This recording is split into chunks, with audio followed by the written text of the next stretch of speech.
Mini choco lava cake எப்படி செய்யுதுன்னு பார்ப்போமா? கடையில் கிடைக்கிற மாதிரியே இருக்கும். கண்டிப்பாக ட்ரை பண்ணி பாருங்கள். ஃபர்ஸ்ட்டு வந்துட்டு நான் ஒரு 1/4 cup sugar and 2 table spoon butter சேர்த்து நல்லா விஸ்க் பண்ணிக்கோங்க. இது கூட நான் ஒரு 1/2 கப் மில்க் சேர்த்துக்கிறேன். அதையும் நல்லா மிக்ஸ் பண்ணி விட்டுக்கோங்க. இதுக்கு மெயினே நம்மளுக்கு ரேஷியோ தான். அண்ட் இதில் ஒரு 1/2 cup maida and 1/4 cup cocoa powder சேர்த்து நல்லா மிக்ஸ் பண்ணிக்கோங்க. இந்த ரேஷியோ இதே மெத்தடில் நீங்கள் செஞ்சிங்கன்னா சூப்பராக வரும். அண்ட் இதில் கொஞ்சமாக நம்ம பேக்கிங் சோடா சேர்த்து மிக்ஸ் பண்ணி வச்சுக்கலாம். நான் அமுலோட டார்க் சாக்லேட் தான் இன்றைக்கி எடுத்து வச்சுருக்கேன். இப்போ ஃபர்ஸ்ட் இந்த பணியார கல் இருக்கும் இல்லையா, அதில் பட்டர் அப்ளை பண்ணிக்கோங்க. அதில் நம்ம எல்லா ஹோல்ஸ்லேயும் ஹாஃப் நம்ம ஃபில் பண்ண போகிறோம். அதுக்கு நடுவில் நம்ம ஒரு டார்க் சாக்லேட் பீசஸ் வச்சுக்கலாம். அண்ட் அகெயின் அதுக்கு மேலே இன்னும் கொஞ்சம் நம்ம ஊற்றி ஃபில் பண்ணிட போகிறோம்.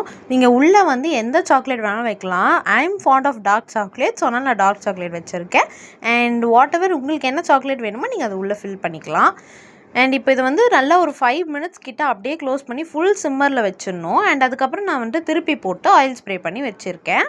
இப்போ நெக்ஸ்ட்டு இன்னொரு எனக்கு திடீர்னு ஒரு ஐடியா வந்தது என்னென்னா, இதை நம்ம ஏன் பேன் கேக் மாதிரி ட்ரை பண்ணக்கூடாது அப்படின்னு தோணுச்சு. அதனால் நான் ஒரு பேனில் பட்டர் அப்ளை பண்ணி இதை அப்படியே பேன் கேக் மிக்சர் மாதிரி ஊற்றிட்டு அப்படியே சிம்மில் வச்சிட்டேன். இப்போ இந்த பக்கம் பார்த்தா நல்லாவே குக்காக இருந்துச்சு.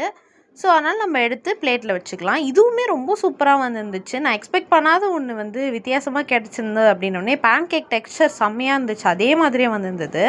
ஸோ இதே மாதிரி எல்லாமே நான் ப்ரிப்பேர் பண்ணி எடுத்துக்கிட்டேன். கடைசியாக அதுக்கு மேலேயே நம்ம சாக்லேட் சிரப் ஊற்றிக்கலாம்.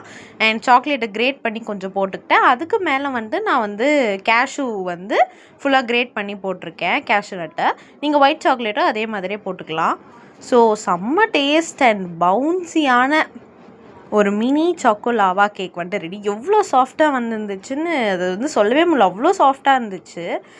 அண்ட் இதை ஓப்பன் பண்ணோடனே உள்ளே அப்படியே சாக்லேட்டும் சூப்பராக இருந்துச்சு.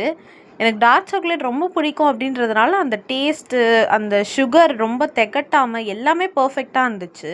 இந்த கேக் உங்களுக்கு கரெக்டாக வரணும் அப்படின்னா ரேஷியோ ரொம்ப முக்கியம். நீங்கள் இதே ரேஷியோவில் போட்டு செஞ்சிங்கன்னா இதேமாரி சாஃப்ட் அண்ட் பவுன்ஸியாக சூப்பராக கிடைக்கும். அண்ட் இது நம்ம பண்ண பேன் கேக் அதுவுமே சூப்பராக இருந்துச்சு. ஸோ ஃபுல்லாகவே ட்ரை பண்ணி பார்த்துட்டு எப்படி இருக்குது அப்படின்னு மறக்காமல் கமெண்ட்ஸாக சொல்லுங்கள். இதோட நெக்ஸ்ட் வீடியோவில் பார்க்கலாம். டில் பை டாட்டா.